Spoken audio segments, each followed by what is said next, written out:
realidad tremenda que están refiriendo algunas personas respecto de sus familiares que están en condiciones muy críticas, esperando naturalmente entrar y estar en una condición de dignidad.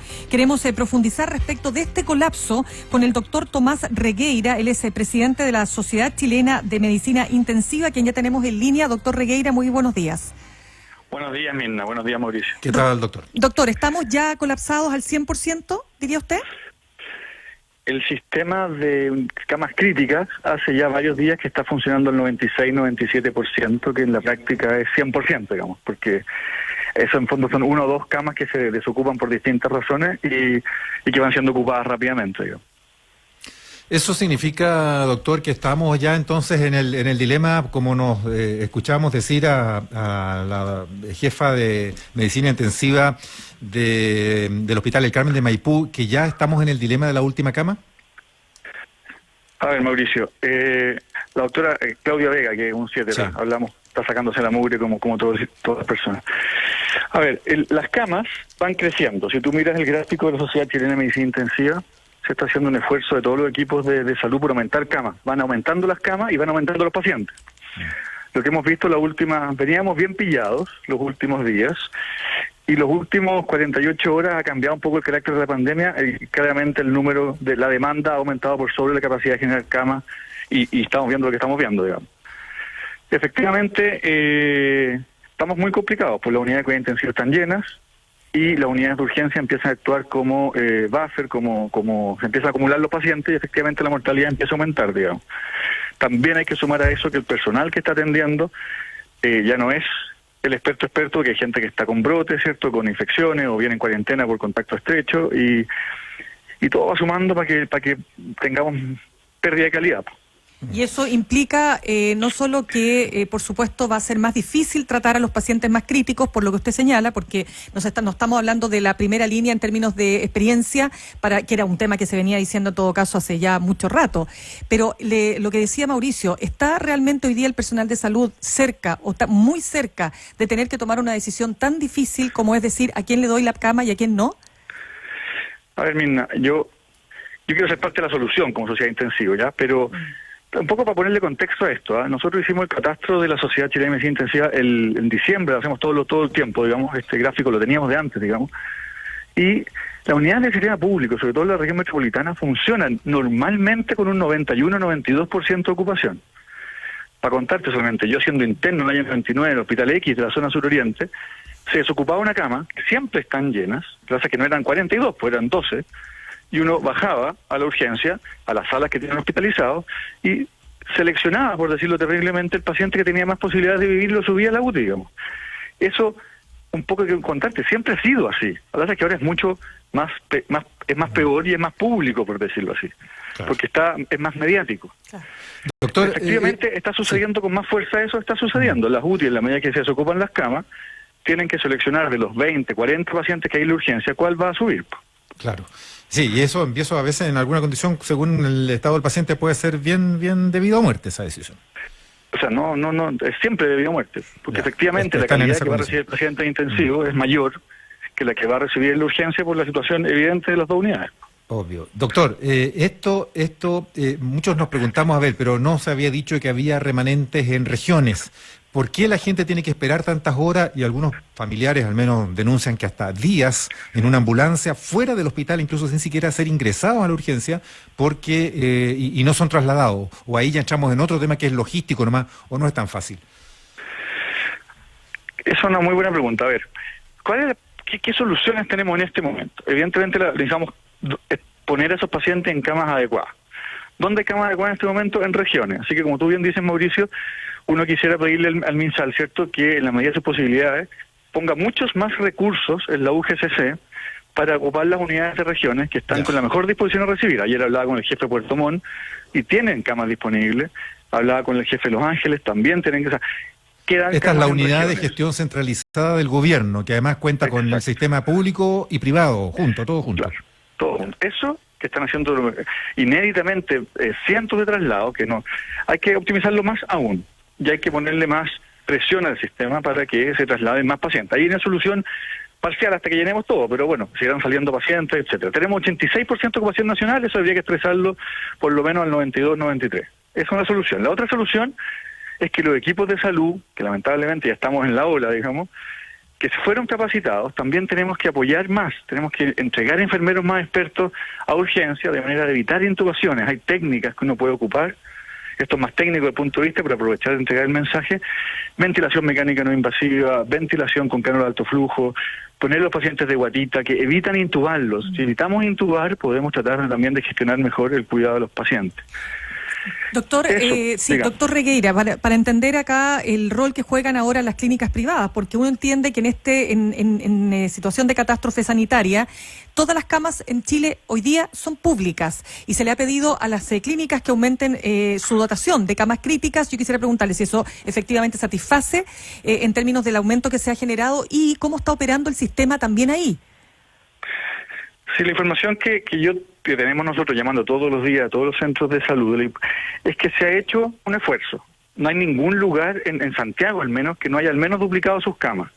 Hay lugares que han cuadruplicado, público y privado. Entonces el mensaje que entrega es: revisa si puedes hacer más esfuerzo aún, digamos. La exigencia del ministro es que de aquí al 15 de junio, ¿cierto?, tienen que estar todos duplicados. Yo creo que eso en general está cumplido en gran parte.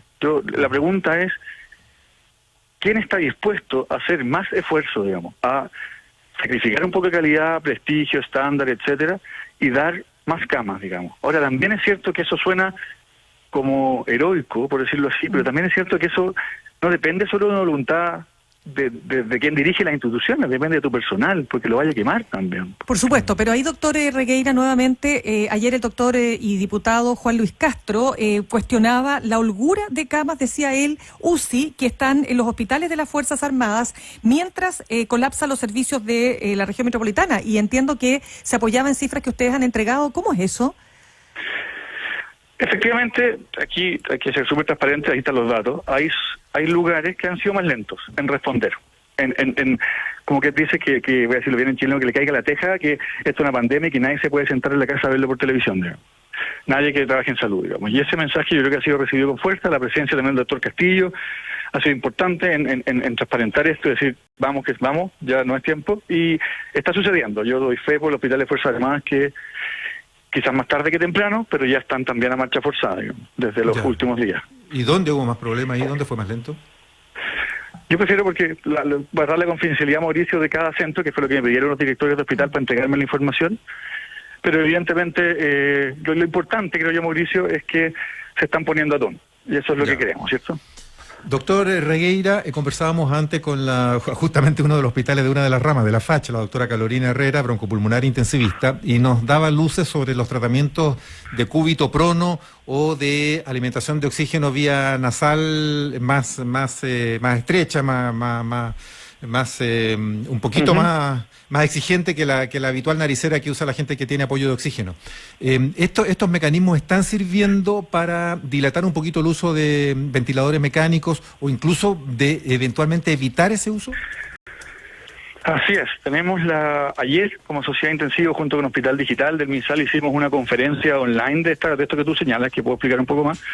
Se conectaron, teníamos 2.000 conexiones, estaban 2.000 conexiones al tiro, está todo el mundo tratando de aprender, así que hay una voluntad por aprender, por lo menos. Dicho eso, ¿en qué consiste lo que tú preguntas? Efectivamente es ocupar sistemas de presurización distinta al ventilador mecánico que permiten al paciente hacer menos esfuerzo. Cuando tú logras eso, permites que el paciente compre tiempo y a ver si evoluciona hacia una estabilidad, porque algunos van a complicarse igual, van a requerir igual ventilación mecánica, pero un porcentaje que creemos que alrededor del 20% va a poder zafar de la ventilación mecánica con esta terapia. Ahora, igual requiere estar hospitalizado, requiere estar con cuidados de enfermería, de técnicos paramédicos, pero sin necesidad del ventilador.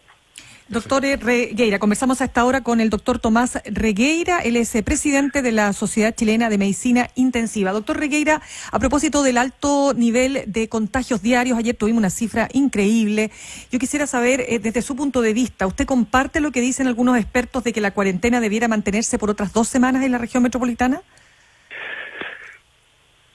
A ver, Mirna, sin duda la situación va a empeorar, con lo que tú señalas, ¿cierto? A mayor número de contagios, un 3, 4, 5% de esos pacientes van a requerir camas de UCI en 7, 10 días.